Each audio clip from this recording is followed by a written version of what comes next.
Hi guys. Merienda. Merienda tayo guys ng banana Q. Kape.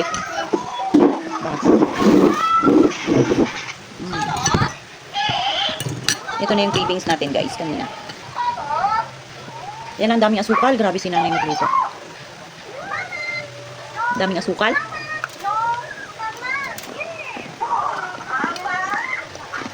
Mainit pa.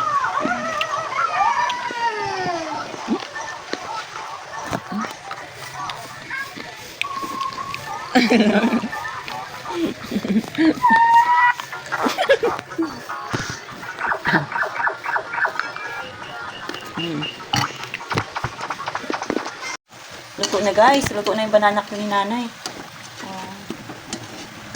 So yummy na guys. Ito magandang saging. Barbecue. Barbecue. Hi guys! Banana cute. Hi guys! Magandang araw. Bumili tayo guys ng saging. Alam nyo kanina guys, galing ako sa bayan.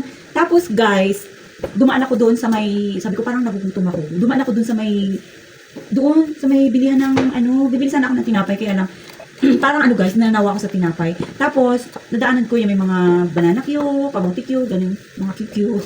Tapos guys, bibili sana ako. Oh my God, pagtanong ko, magkano po yun? 15 pesos. Lahat ma'am, sabi niya, lahat po yan, 15 pesos po. Ang isa.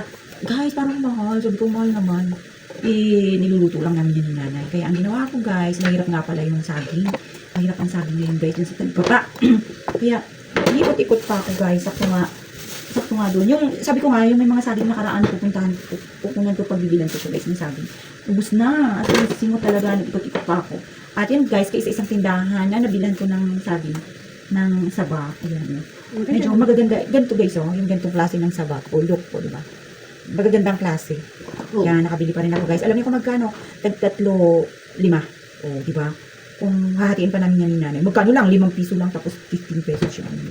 Mahal-mahal. Kaya, ang merienda namin ngayon guys is banana cute na lulutuin ni nanay. Hindi ba ako nakakain guys? Wala pang lunch. Anong ulam natin ay?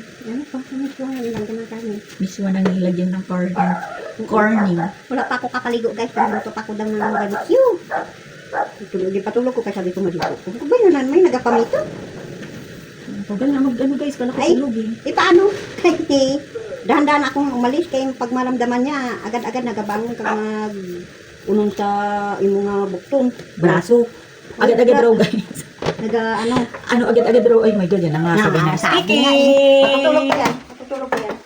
Patutulog pa yan. Okay. Patulogin nga muna natin guys.